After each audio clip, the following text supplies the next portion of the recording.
So here's our game plan for today. We'll start with the absolute basics. What even is a dental bridge? From there, we'll walk through the 5 key ways dentists think about them: the material they're made of, how long they're meant to last, what's supporting them, and finally, their exact location and how they're attached. By the end, you're going to see the whole picture. Okay, so first things first. Before we get into all the different kinds and classifications, let's just make sure we're all on the same page. What exactly is a fixed partial denture?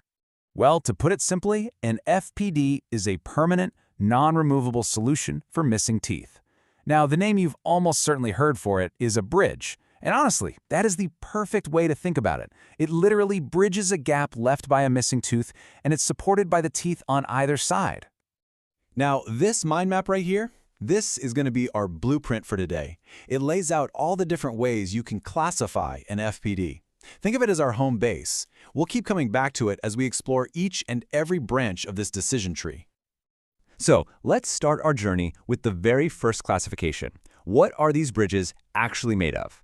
The material choice is absolutely fundamental to how the bridge works, and of course, how it looks. Back to our map, you can see the first major branch right at the top is all about the material used. This is one of the very first big decisions a clinician has to make. So, what are the options? Well, there are 5 main categories. You've got all metal, which is incredibly strong, so it's perfect for your back molars. Then there's metal ceramic, a super popular choice that gives you a strong metal core with a nice natural-looking ceramic coating. For front teeth, where looks are everything, all ceramic is often the go-to. And finally, you have other options like metal with resin facing or fiber-reinforced composites, which are often used for more specific or temporary situations.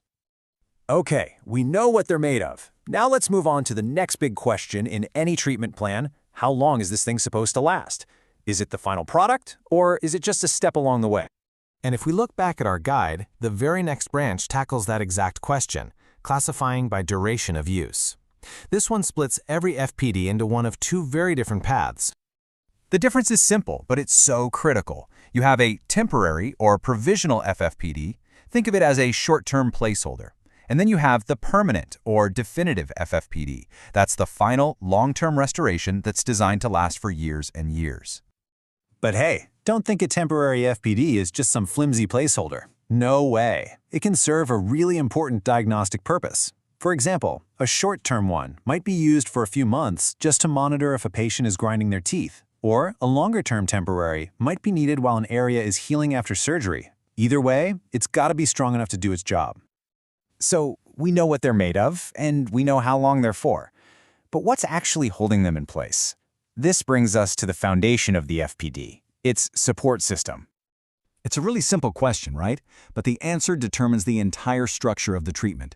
What is the anchor for this bridge? And no surprise, the answer is right here on our map in this next section, based on support/type of abutment. Now, abutment is just the dental word for the anchor, whether that's a natural tooth or something else. At the highest level, there are 2 main ways to support an FPD. The traditional method is using the patient's own natural healthy teeth on either side of that gap. The more modern approach, though, is to use a surgically placed dental implant as the anchor. And from there, wow, the options get even more specific, which just goes to show you how complex and customized this all can be. For example, a splint abutment might be used to join 2 weaker teeth together to create a much stronger anchor. Sometimes even a tooth that's had a root canal can be used. These are all advanced techniques for really unique situations. All right, let's wrap up our tour of this map by grouping the last few classifications together. We're talking about the real nitty-gritty, where the FPD is located in the mouth and exactly how it stays attached. We're heading down to the bottom of our map now to look at these last 3 branches. They cover the location of the empty space, the location of the supporting abutments, and finally, the method of retention. Location is everything. Is the gap in the front or the back? And where are the supports? A conventional bridge is pretty straightforward. It's anchored on both sides of the gap. But a cantilever bridge, and this is a fascinating piece of engineering, is only anchored on one side, with a replacement tooth just hanging off the end, kind of like a balcony on a building. And finally, how does it all stay put? This breaks down into 2 ideas. First is retention. That's how the bridge physically grips the anchor tooth. Is it with a full crown that acts like a cap, or is it with modern chemical bonding? And second is support. What is the ultimate foundation? Are we anchoring to a natural tooth, a sturdy implant, or maybe even a combination of both? So, let's boil it all down. The key takeaway here is this. Classifying a dental bridge isn't just a single choice. It's a complex puzzle solved across several different axes.